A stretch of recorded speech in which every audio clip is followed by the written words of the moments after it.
사랑하는 형제자매 여러분, 오늘 우리의 삶을 비추는 하나님의 치유하시는 능력에 대한 이야기의 문을 엽니다. 이 말씀이 여러분의 마음에 울림을 준다면 하나님의 은혜가 더 많은 영혼에게 닿을 수 있도록 이 영상을 나누어 주십시오. 좋아요와 구독으로 이 귀한 복음의 여정에 동참해 주시는 모든 분들께 주님의 평화가 함께하기를 기도합니다. 우리 삶의 여정 속에서 몸과 마음, 그리고 영혼의 치유가 필요한 순간들을 마주하게 됩니다. 어쩌면 지금 이 순간 TV나 스마트폰을 통해 이야기를 듣고 계신 많은 분들이 바로 그 치유를 간절히 바라고 계실지도 모릅니다. 저는 병원에 갈 때마다 건강의 소중함과 치유의 은혜를 베푸시는 하나님께 감사를 드립니다. 침대에 누워 스스로 걷지 못하는 이들을 볼 때 두 발로 땅을 딛고 걸을 수 있음에 감사하게 됩니다. 의료장치 없이는 숨쉬기 힘든 이들을 볼 때 아무런 도움 없이 편안히 숨 쉴 수 있다는 사실이 얼마나 큰 축복인지 깨닫게 됩니다. 건강한 자녀를 품에 안는 것은 세상 그 무엇과도 바꿀 수 없는 하나님의 선물이며 우리는 결코 그 은혜를 당연하게 여겨서는 안 됩니다. 매주일 우리가 함께 모여 오늘 건강하신 분 손 들어보세요 라고 물을 때 손을 드는 것은 우리의 육신을 치유하시고 신성한 건강을 허락하시는 하나님께 드리는 살아있는 찬양입니다. 아침에 일어나 건강한 몸으로 일터로 향할 수 있다는 것은 얼마나 큰 기쁨입니까? 혹시라도 아침에 일어나는 것을 불평한 적이 있다면 언젠가는 침대에서 일어나는 것조차 허락되지 않는 날이 올 수도 있음을 기억하십시오. 일할 수 있는 능력, 이 땅에서 하나님의 건강하심을 드러내는 존재로 살아갈 수 있음에 감사하십시오. 하지만 우리의 건강이 무너질 때는 어떻게 해야 할까요? 의사가 더 이상 희망이 없다고 말할 때, 무엇을 해야 할지 막막할 때 우리는 어떻게 해야 할까요? 바로 그때 우리는 믿음의 선조들이 대대로 그러했듯이 우리의 모든 질병을 고치시는 주 하나님께로 향해야 합니다. 우리의 하나님은 치유의 하나님이십니다. 그 어떤 질병도 그분 앞에서는 힘을 쓰지 못합니다. 그분은 바람과 파도를 다스리시는 주인이시며 암과 심장병의 주인이십니다. 다발성 경화증이나 흔한 감기조차도 그분의 권세 아래에 있습니다. 오늘 당신에게 도움이 필요하고 치유가 필요한 그 어떤 문제이든 우리 하나님은 그 모든 것의 주인이십니다. 우리 하나님은 치유하십니다. 이 사실을 결코 잊지 마십시오. 출애굽기 15장 26절 말씀을 함께 보겠습니다. 이르시되 너희가 너희 하나님 나 여호와의 말을 들어 순종하고 내가 보기에 의를 행하며 내 계명에 귀를 기울이며 내 모든 규례를 지키면 내가 애굽 사람에게 내린 모든 질병 중 하나도 너희에게 내리지 아니하리니 나는 너희를 치료하는 여호와임이라. 이 말씀에서 하나님은 질병을 주관하시는 분임을 명확히 하십니다.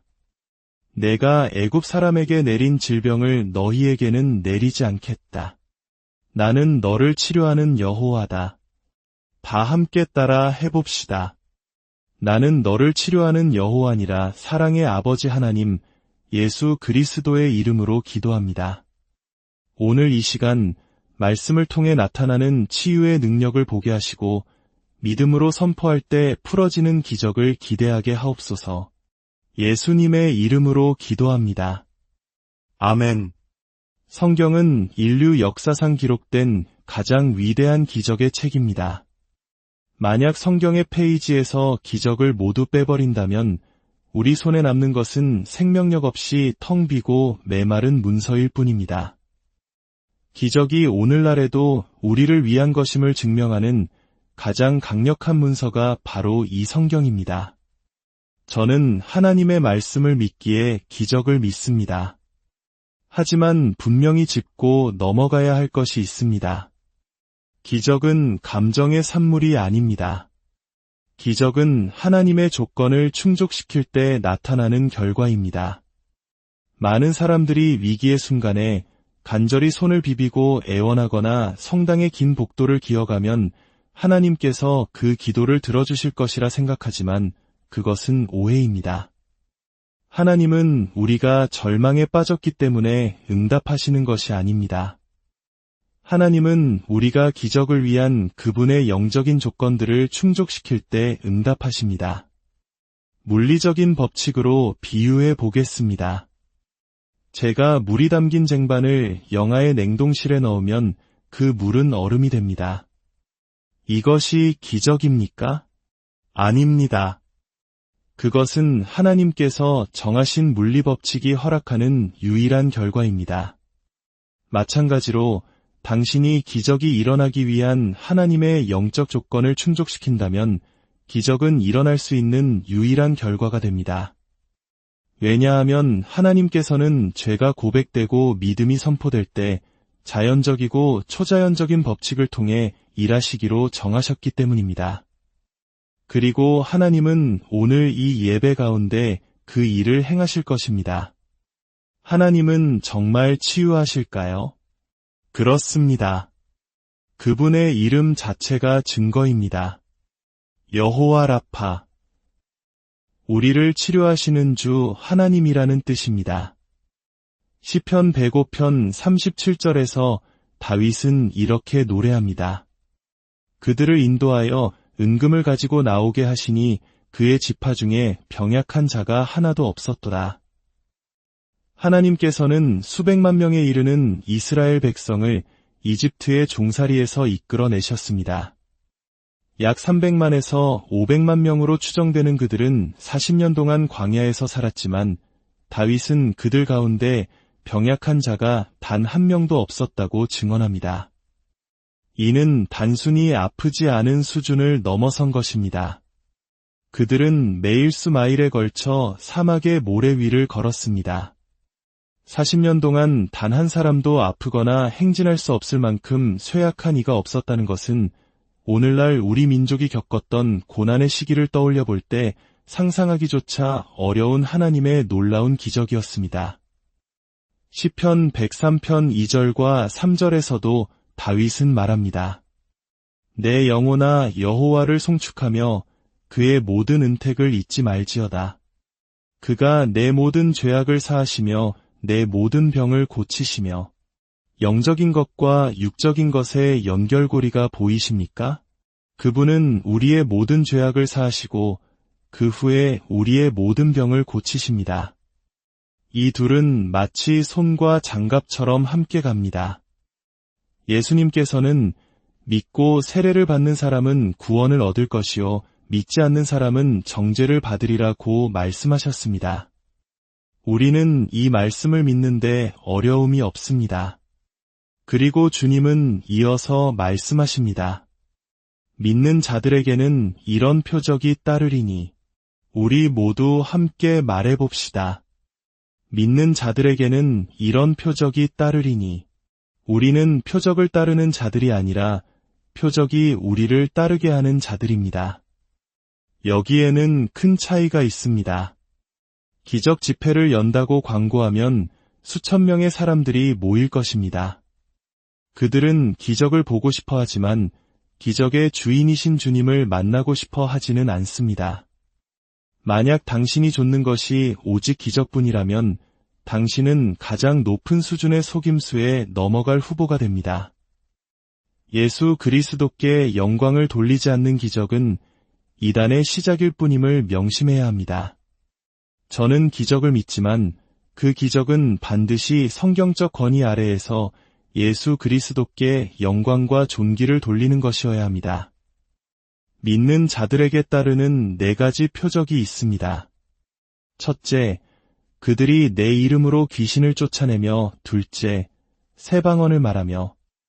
논란의 여지가 있냐고요? 물론입니다. 제가 이것을 믿냐고요? 물론입니다. 하나님의 말씀에 있기 때문입니다. 셋째, 무슨 독을 마실지라도 해를 받지 아니하며.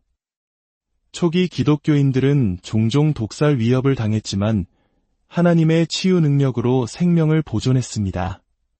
그리고 넷째, 오늘 우리가 이야기하는 주제입니다. 병든 사람에게 손을 얹은즉 나으리라. 함께 말해봅시다. 병든 사람에게 손을 얹은즉 나으리라. 하나님께서는 우리가 그분의 권위를 풀어놓고 그분의 조건을 충족시키는 순간 즉시 응답을 보내기 시작하신다고 말씀하십니다. 그러면 당신의 시대에 표적과 기사가 일어나는 것을 보게 될 것입니다. 어떤 교단들은 기적의 시대는 끝났다고 말합니다. 그러나 하나님의 말씀은 그렇게 말하지 않습니다. 성경은 예수 그리스도는 어제나 오늘이나 영원토록 동일하시니라 라고 말씀합니다. 이는 그분께서 갈릴리 바다에서 행하셨던 일을 오늘날 이 땅에서도 행하실 수 있음을 의미합니다. 그분께서 그때 치유할 능력이 있으셨다면 지금도 치유할 능력이 있으십니다. 그분은 여전히 하나님이시기에 당신을 치유하실 수 있습니다. 하나님께서 나를 치유하기 원하실까? 라고 묻는 분들이 있습니다. 어떤 이들은 하나님이 치유하실 수는 있지만 지금은 그 일을 원치 않으신다고 가르칩니다. 하지만 그것은 성경적이지 않습니다. 요한 3서 1장 2절은 말합니다. 사랑하는 자여 내 영혼이 잘됨같이 내가 범사에 잘되고 강건하기를 내가 간구하노라. 다시 한번 육체적인 것과 영적인 것이 연결되어 있음을 주목하십시오. 당신의 영혼이 잘될 때 당신의 육체도 형통하게 됩니다. 하나님의 집에 나아가는 것이 당신이 할 수 있는 가장 건강한 일이며 하나님의 말씀을 읽는 것이 당신이 할 수 있는 가장 건강한 일입니다. 기도는 당신이 할 수 있는 가장 건강한 일입니다. 왜냐하면 당신은 영적으로 당신 안에 있는 하나님의 생명 주시는 능력을 풀어놓고 있기 때문입니다. 야고보서 5장 14절은 묻습니다. 너희 중에 병든 자가 있느냐? 그는 교회의 장로들을 청할 것이요. 그들은 주의 이름으로 기름을 바르며 그를 위하여 기도할지니라. 믿음의 기도는 병든 자를 구원하리니 주께서 그를 일으키시리라. 혹시 죄를 범하였을지라도 사하심을 받으리라. 만약 기적이 사도시대의 끝과 함께 멈추었어야 했다면 사도시대의 가장 마지막에 기록된 이 말씀에서 하나님은 왜 사도들에게 이 일을 계속하라고 명하셨을까요? 분명히 그분은 기적이 멈추기를 원치 않으셨습니다. 오히려 새로운 사명과 위임을 주고 계십니다. 하나님의 집에서 누군가 아프거나 쇠약해지거나 질병의 공격을 받거든 성부와 성자와 성령의 이름으로 그에게 기름을 부어라. 그 질병을 쫓아내고 그들 안에 있는 성령의 생명력을 풀어주어라. 그리하여 온 세상이 하나님의 자녀들은 광야를 걸을 때조차 건강한 자녀들임을 알게 하라. 우리의 하나님은 실로 위대하신 하나님이시기 때문이다. 예수님은 자신이 생명의 근원임을 증명하셨습니다. 내가 온 것은 양으로 생명을 얻게 하고 더 풍성히 얻게 하려는 것이라. 그분은 나사로를 죽음에서 일으키심으로 과부의 아들의 장례 행렬을 멈추고 그를 살리심으로 그리고 마침내 스스로 죽음에서 부활하심으로 이 말씀을 증명하셨습니다. 모세는 구약에서 이미 선포했습니다. 내가 생명과 사망을 내 앞에 두었은즉 생명을 택하라. 당신이 믿음을 풀어놓기를 선택할 때 당신은 예수 그리스도의 생명을 선택하는 것이며 기적을 선택하는 것입니다. 만약 당신이 질병과 회의주의를 선택하고 싶다면 그렇게 하십시오. 그러나 아들 안에서 생명을 얻고 싶다면 예수를 선택하십시오. 그분은 당신에게 새로운 생명, 새로운 마음, 새로운 시작을 주실 수 있습니다. 예수님은 베데스다 연못가의 중풍병자를 고치셨을 때 근육과 신경의 치유자이심을 증명하셨습니다. 그곳에는 수많은 병자들이 천사가 물을 움직일 때 가장 먼저 들어가는 사람이 낫는다는 전설을 믿고 모여 있었습니다. 예수님은 한 남자에게 다가가 물으셨습니다. 이 질문은 오늘 우리 모두를 향한 질문이기도 합니다. 내가 낫고자 하느냐? 생명을 위협하는 질병이 없는 대부분의 사람들에게 이 질문은 반드시 필요합니다. 당신은 정말 낫기를 원합니까?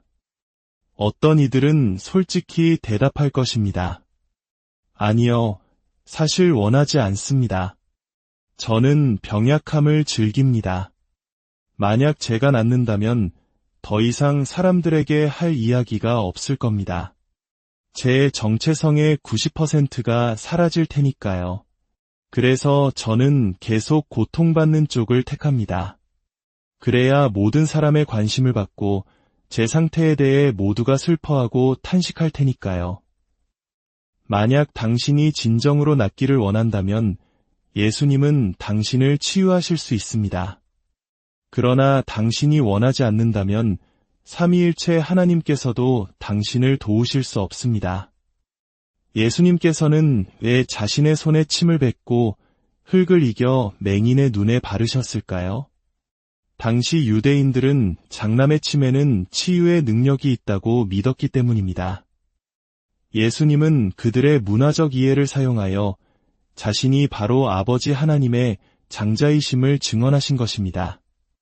만약 오늘날 누군가 이런 방식으로 치유를 행한다면 사람들은 침은 얼마나 뱉어야 합니까? 흙과의 비율은 어떻게 됩니까? 왼쪽 눈부터 발라야 합니까? 오른쪽 눈부터 발라야 합니까? 라며 공식을 만들려 할 것입니다. 하지만 기억하십시오. 하나님께는 모든 기도에 응답하실 수천 가지의 방법이 있습니다. 하나님을 종교적인 공식 안에 가두려 하지 마십시오. 그분은 당신이 드리는 모든 기도에 만 가지 다른 방식으로 응답하실 능력이 있습니다. 하나님을 자유롭게 하시고 그분의 초자연적인 능력이 당신의 삶에 흘러들어오게 하십시오. 우리는 어떻게 하나님의 능력을 풀어놓을 수 있을까요? 바로 믿음과 하나님의 말씀을 통해서입니다. 성경은 말합니다. 믿음은 들음에서 나며 들음은 그리스도의 말씀으로 말미암았느니라. 믿음이 없이는 하나님을 기쁘시게 할 수 없습니다. 하나님께서 당신을 위해 예비하신 모든 것은 믿음을 통해 옵니다. 믿는 자에게는 모든 것이 가능하지만 믿지 않는 자에게는 아무것도 가능하지 않습니다. 잠언 4장 22절은 말씀합니다. 그것은 얻는 자에게 생명이 되며 그에 온 육체의 건강이 됨이니라. 이사야 40장은 말합니다. 오직 여호와를 앙망하는 자는 새 힘을 얻으리니 여기서 힘에 해당하는 히브리어 단어는 생명력을 의미합니다. 만약 당신의 생명력과 에너지가 매일 새롭게 되기를 원한다면 주님을 기다리십시오.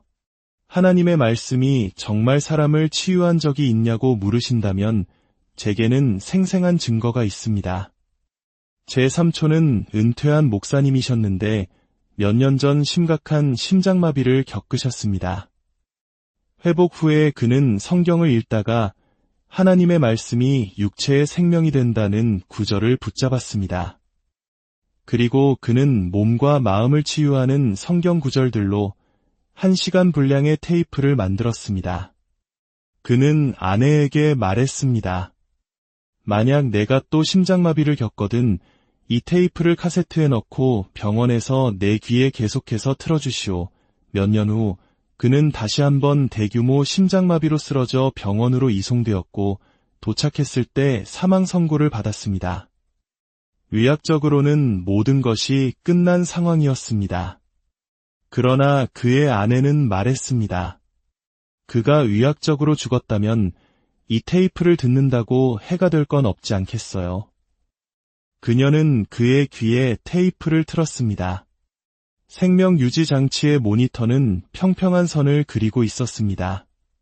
첫째 날이 끝날 무렵 스크린에 작은 파동이 나타났습니다. 둘째 날 그의 눈이 깜박이기 시작했습니다. 셋째 날 그는 침대에서 일어나 앉아 음식을 먹기 시작했습니다. 넷째 날 그는 말을 하기 시작했고 다섯째 날 그는 걸어서 그 병원을 나갔습니다. 병원 전체가 그 테이프를 구하기 위해 소동이 벌어졌습니다. 하나님의 말씀은 주 예수 그리스도의 능력으로 치유하기 때문입니다. 두려움이 당신의 목을 조여올 때 하나님의 말씀으로 무장하십시오. 두려움이 고개를 들 때 하나님이 우리에게 주신 것은 두려워하는 마음이 아니요 오직 능력과 사랑과 절제하는 마음이니 라고 선포하십시오. 사탄이 너는 나을 수 없어라고 속삭일 때 예레미야 30장의 말씀으로 내가 너의 건강을 회복시키고 내 상처를 낫게 하리라고 대적하십시오. 사탄이 당신에게 믿음이 없다고 속삭일 때 로마서의 말씀으로 하나님께서 각 사람에게 믿음의 분량을 나누어 주셨다고 선포하십시오. 당신의 치유를 위한 3가지 단계가 있습니다. 첫째, 당신의 죄를 고백하십시오.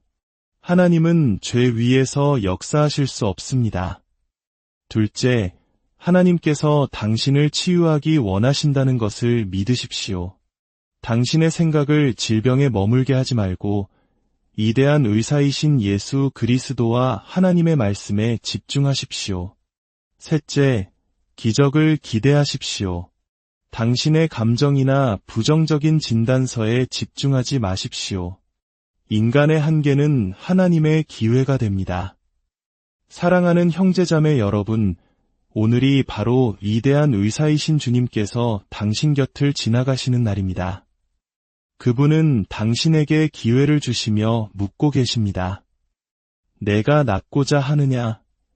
당신의 지식의 한계를 넘어서는 믿음을 발휘하여 그분의 옷자락을 만지고 그분이 당신을 치유하고 변화시키도록 하시겠습니까?